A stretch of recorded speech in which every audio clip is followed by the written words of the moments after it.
Now, we know that the pelvic floor is the entire area from the pubic bone to the tailbone to each sit bone.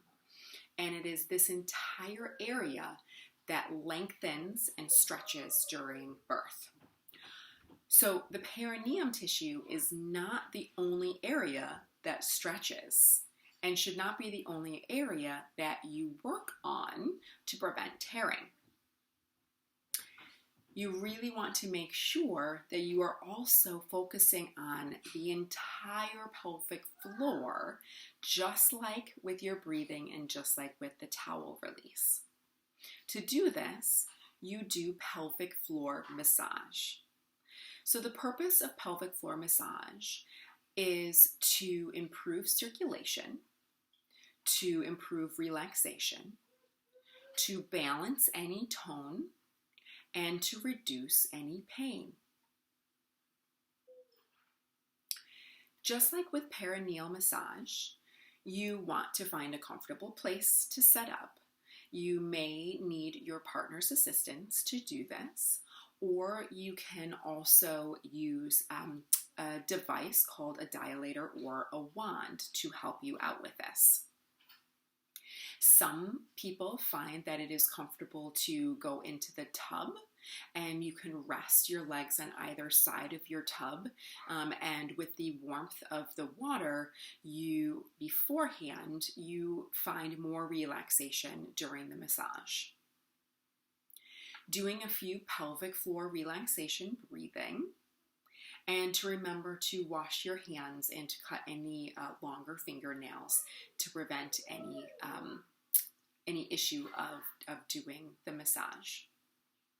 So you have a choice, like I said, to either use your finger, if you can reach, a partner's help, or using a device called a vaginal wand or dilator. When using a finger, you will insert the entire finger. If you are using a wand or a dilator, you will insert about 3 to 4 inches. So this is a dilator. This is one of the smaller sizes. And you can see how it's straight. Wands you can get are curved, which may be easier for you to be able to reach some of the outer portions of the pelvic floor. But you would insert it about 3 to 4 inches so that you can still hold on to the last section of the dilator. So one of the first massages to do for pelvic floor massage are what are called sweeps. Sweeps is one way to massage the pelvic floor. So I'm going to demonstrate with the wand. So using some really gentle based lubricant, again, you would bring it to the opening of the vagina, and using your inhale, you would insert. From there, I'm going to turn this so you can see. I'm going to bring my dilator or wand to 1 o'clock or 11 o'clock. Again, this is our clock. We want to use that as our reference point. I'm going to gently press into the tissue, and then I'm going to sweep back towards 6 o'clock or towards my tailbone.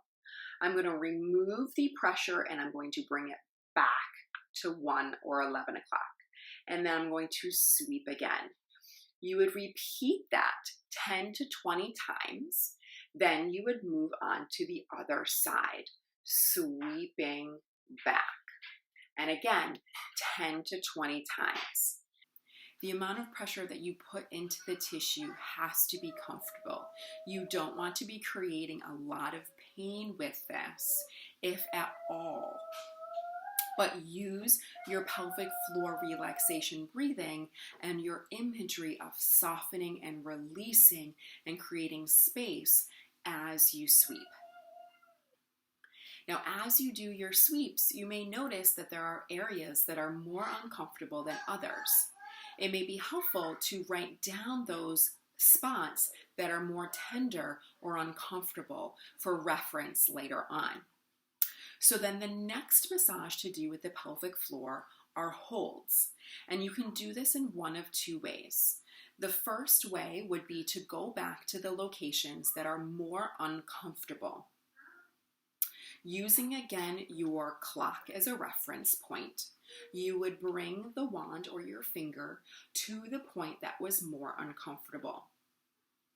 And then you would press slightly, very gently into that tissue, holding, starting with 20 seconds and working up to 1 to 2 minutes.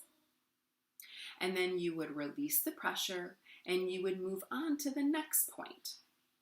If during sweeps you did not notice any point that was more uncomfortable, then you can use your clock and go from 3 o'clock holding, 6 o'clock holding, 9 o'clock holding, 1 and 11 o'clock.